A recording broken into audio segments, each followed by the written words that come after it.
Hello and welcome to स्वाद अनुसार। गर्मी से राहत पाने के लिए आज हम बनाने जा रहे हैं गुलाब का शरबत। तो आइए शुरू करते हैं। सबसे पहले हम बनाएंगे गुलाब का कॉन्सेंट्रेट। उसके लिए हमें चाहिए 1 लीटर पानी और 250 ग्राम रोज पेटल्स। सबसे पहले हम पानी को गर्म करते हैं। जैसे कि आप देख सकते हैं पानी गर्म हो चुका है और अब हम इसमें रोज पेटल्स डालेंगे।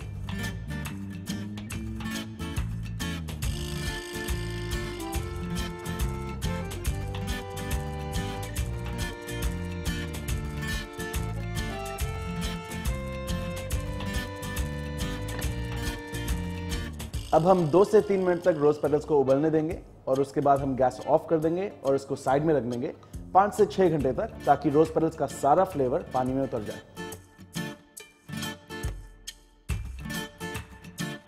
6 घंटे हो चुके हैं और हमारा रोज वाटर बिल्कुल तैयार है और अब हम इसे स्ट्रेन करेंगे। जैसे कि आप देख सकते हैं रोज वाटर थोड़ा लाल हो चुका है और अब ये चाशनी के लिए बिल्कुल तैयार। पहले हम रोज पेटल्स को स्ट्रेनर में डाल देंगे और उसके बाद हम बाकी का भी पानी उसमें डाल देंगे।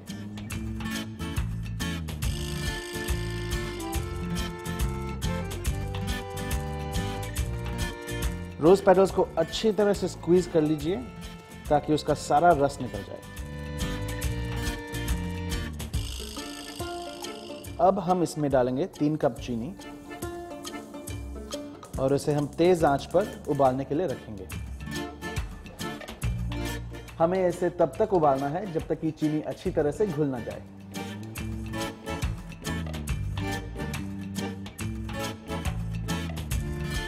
अगर आपकी चाशनी ज्यादा थिक ना हो तो आप उसमें ½ कप या 1 कप पाउडर्ड शुगर डालकर उसकी कंसिस्टेंसी एडजस्ट कर सकते हैं। अब हमारी चाशनी तैयार हो चुकी है और हम इसको साइड पर रखेंगे ठंडी होने के लिए, और जैसे ये ठंडी होती जाएगी ये थोड़ी और गाढ़ी भी होती जाएगी। अब हमारा गुलाब का कॉन्सेंट्रेट बिल्कुल तैयार है और आप इसे 1 महीने तक स्टोर कर सकते हैं किसी भी एयरटाइट कंटेनर में। आप इसे पानी में मिलाकर शरबत तो बना ही लेंगे, लेकिन आप इसे दूध में भी ऐड कर सकते हैं। सबसे पहले हम शरबत बनाते हैं। उसके लिए हम लेंगे 4 टेबलस्पून कॉन्सेंट्रेट 1 कप पानी में।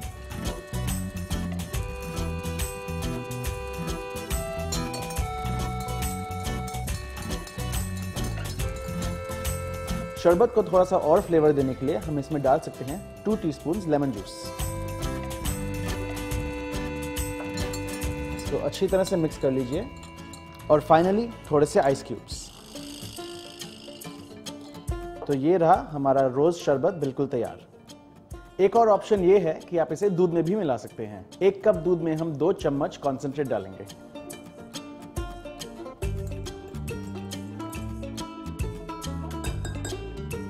तो ये रहा हमारा रोज मिल्क बिल्कुल तैयार। तो ये है हमारा रोज शरबत 2 वेज बिल्कुल तैयार। अब जब भी आपके घर पे मेहमान आएंगे, आपके पास पानी के अलावा कुछ और भी होगा उनको पिलाने के लिए। और कमेंट्स में जरूर बताइए कि आपको कौन सी रेसिपी सीखनी है और मैं वो जल्द लेकर आऊंगा आपके लिए स्वाद अनुसार पर।